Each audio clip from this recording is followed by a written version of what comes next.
வாங்க சார், சொல்லுங்க. ஒவ்வொரு மரமும் வந்து பெரிய பெரிய மரமா இருக்கு. ஆனா பாத்தீங்கன்னா குரோ பேக்ல வச்சிருக்கீங்க. இது எப்ப காய்க்கும்? இப்ப பூவோட தான் இருக்குங்களா? ஆமாங்க சார். இது என்னன்னு பாத்தீங்கன்னாக்கா மர வகையிலே வந்து முக்கியமானது நமக்கு தெரிஞ்சது மா, பலா, வாழையில முக்கியமான மரமானது மா.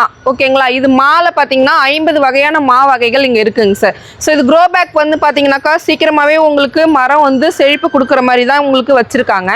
ஸோ இது நம்ம கன்றுல இருந்து நடும்போது பாத்தீங்கன்னா நமக்கு நிறைய டைம் எடுக்கும். இது எல்லாமே முழுசா பாதிக்கு பாதி எல்லாம் வளர்ந்த கன்றுகளா தான் இருக்கு சார். இதுல மட்டும் பாத்தீங்கன்னா 50க்கும் மேற்பட்ட மர வகைகள் மாலே இருக்குதுங்க சார்.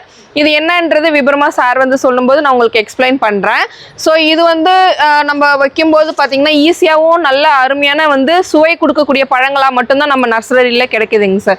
ஸோ நம்ம ஏதோ வச்சோம் போனோம், நமக்கு வந்து காய் தரலையே, ஒரு புளிப்பு சுவை அந்த மாதிரி இருக்குன்றதை நம்ம எதிர்பார்க்காம இதுல ஒரு நல்ல சுவை தரக்கூடிய மரங்கள் தான் இதுல அதிகமாவே இருக்குங்க சார். ஸோ உங்களுக்கு நல்ல கனி தரக்கூடிய பழங்களோட வேணும், எனக்கு நல்ல ஒரு மரம் வேணும் அப்படின்னு நீங்க ஆசைப்பட்டீங்கன்னா கண்டிப்பா நம்மளுடைய யூடியூப் நர்சரியில வந்து விசிட் பண்ணுங்க. நிறைய ஒரு சுவைமிக்க ஒரு பழங்களுடைய மரங்களை நம்ம நிறையவே பார்க்கலாங்க. சரிங்க.